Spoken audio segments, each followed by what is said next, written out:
We often look up at the night sky and marvel at the brilliance of stars, those distant, burning orbs that seem eternal.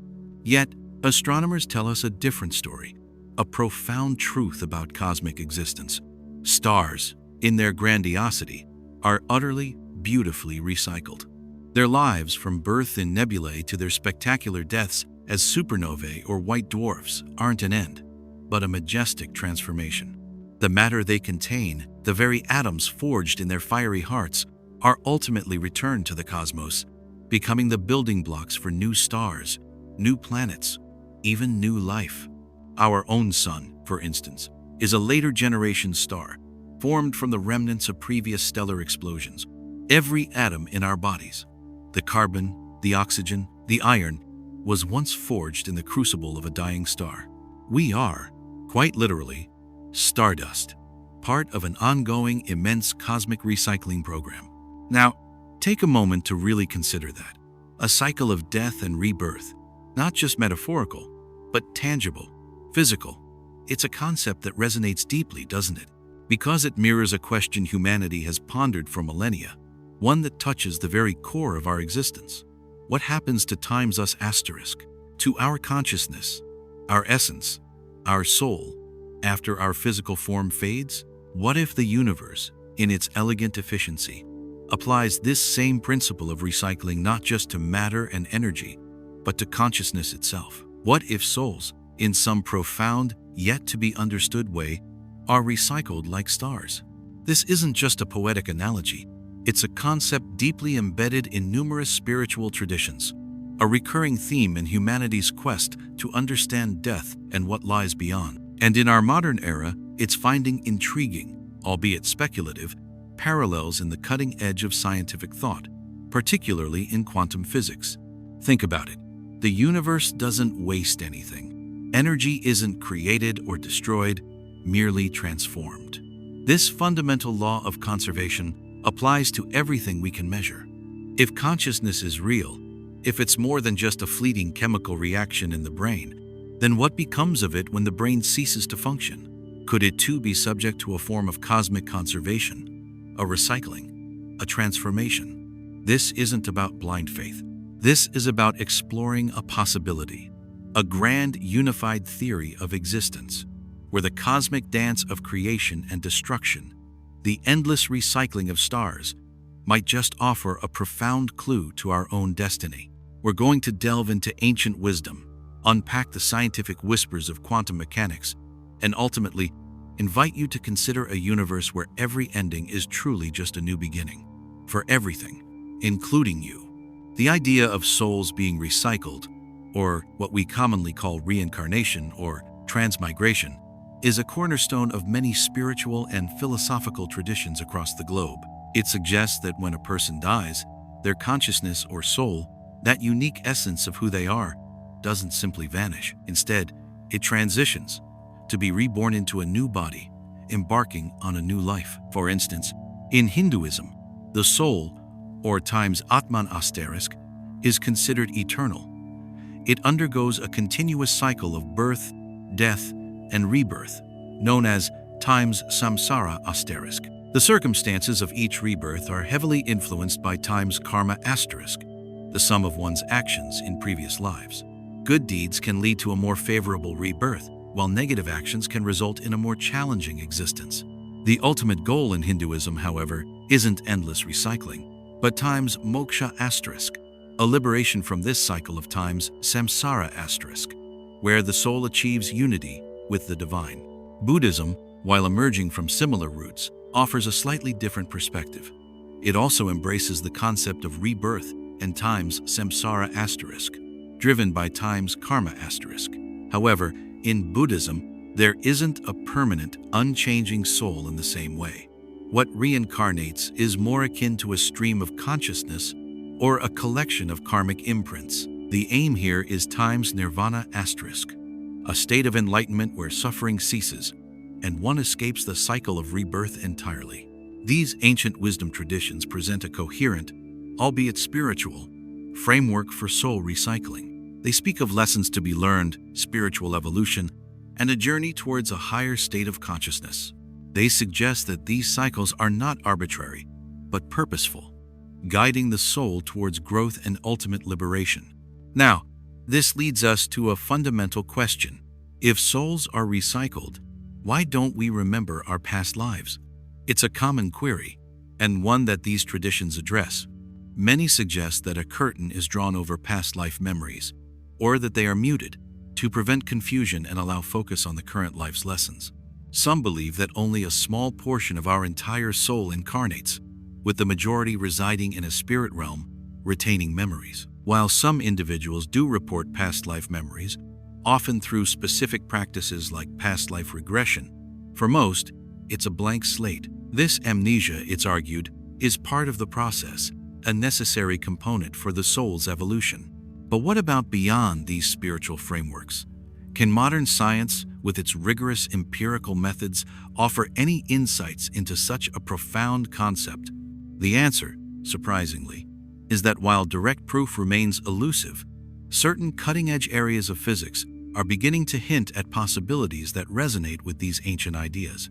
Consider the law of conservation of energy. It's a bedrock principle of physics. Energy cannot be created or destroyed, only transformed from one form to another. Our brains, the very seat of our consciousness, are incredibly energy-intensive organs. They consume a disproportionately large amount of the body's total energy budget, around 20%, despite making up only 2% of our mass. If consciousness is, in some way, an emergent property of this energetic activity in the brain, then the question naturally arises, where does that consciousness energy go when the brain dies? Some philosophical perspectives suggest that if consciousness is real and the principle of conservation is universal, then consciousness must also be permanent and conserved in some form, even if not visible or obvious. This doesn't mean it retains its individual identity as you or me in the conventional sense, but rather that its underlying energetic or informational essence persists. This is where the fascinating and often controversial field of quantum physics enters the discussion. Quantum mechanics deals with the universe's tiniest constituents, revealing a reality vastly different from our everyday experience, a world of probabilities, interconnectedness, and non-locality. Some hypotheses, collectively known as the quantum mind or quantum consciousness theories, propose that consciousness might be inherently linked to quantum processes at a subatomic level within our brains. One prominent example is the Orch-Or theory, proposed by Roger Penrose and Stuart Hameroff.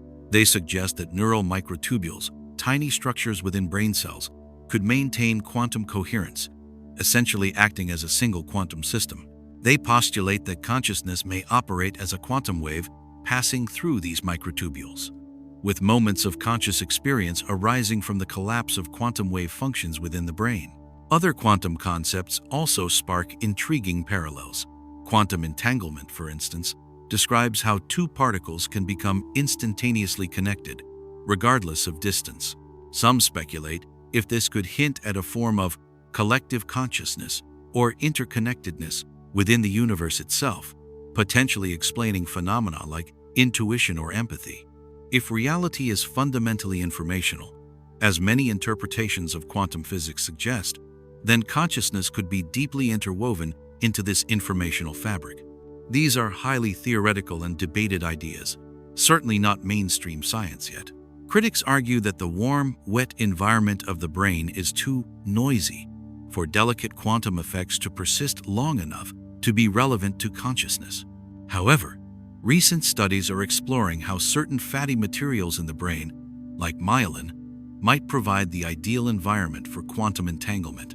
So, while we're not talking about direct scientific proof of soul recycling, these quantum theories open a door, suggesting that consciousness might not be merely a localized, ephemeral byproduct of the brain. They hint at a more fundamental, possibly universal aspect of reality, something that could, in principle, exist beyond individual biological forms. This brings us to the concept of a universal consciousness, or universal mind.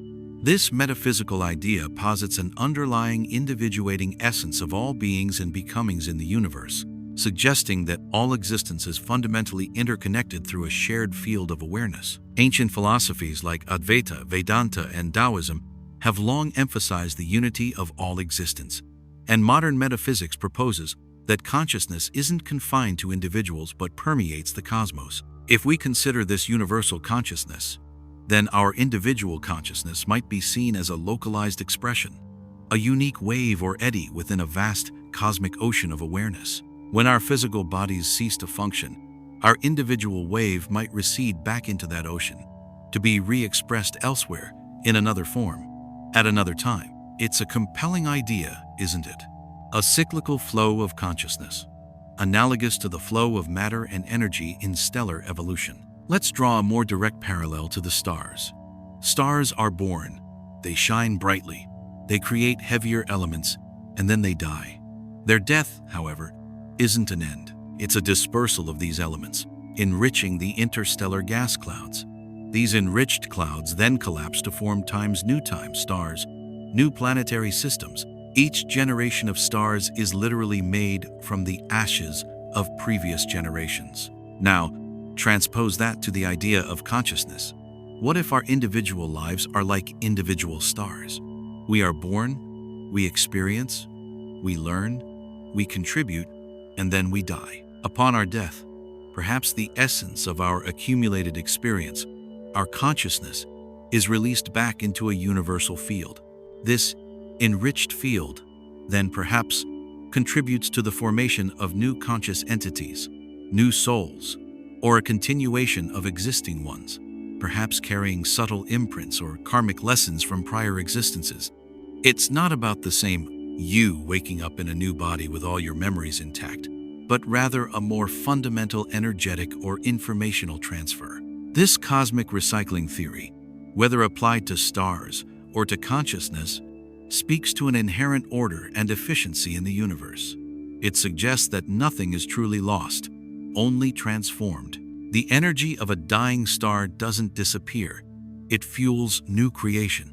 The consciousness of a dying being, perhaps, doesn't disappear either. It re-enters the universal wellspring, awaiting new expression. There's a deep resonance here with the concept of spiritual evolution. If souls are recycled, it's often proposed as a mechanism for growth. Each life offers new experiences, new opportunities to learn and evolve. It's a journey, not a single destination. Imagine the cumulative wisdom, the vast spectrum of experiences that could be held within a continuously recycling stream of consciousness.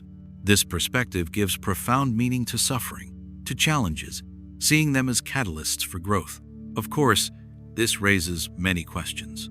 Does this recycling imply a finite number of souls, as some ancient texts might suggest? Or is consciousness, like energy, always in flux, continually manifesting in new forms? Some theories propose that consciousness is an emergent property of wave interactions within a universal wave field, constantly modulating and creating localized phenomena. This would suggest an infinite potential for conscious experience, rather than a limited pool of souls being rationed.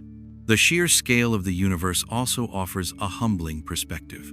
Our individual lives, our personal joys and sorrows, are infinitesimal against the backdrop of cosmic time and space. Yet, if we are part of this grand recycling, then our individual existence holds a profound, interconnected significance. We are not isolated entities, but integral threads in the vast tapestry of existence. Consider the implications for our daily lives. If we genuinely embrace the idea that our consciousness is part of a larger, recycling system, how would it change our perspective on life, death, and our interactions with others? Would it foster a deeper sense of responsibility for our actions, knowing that they might contribute to a karmic stream that continues beyond this single lifetime? Would it inspire a greater appreciation for the present moment, understanding that each experience is a unique and valuable facet of an ongoing journey? This journey into the idea of recycled souls, much like the journey of stardust, is one of constant transformation and renewal. It challenges our conventional linear understanding of life and death, inviting us to embrace a more cyclical, interconnected view of existence. It's a conversation that bridges the ancient with the modern, the spiritual with the scientific, all seeking to understand the most profound mystery of all, the nature of consciousness itself, and its place in the grand, ever-evolving cosmos.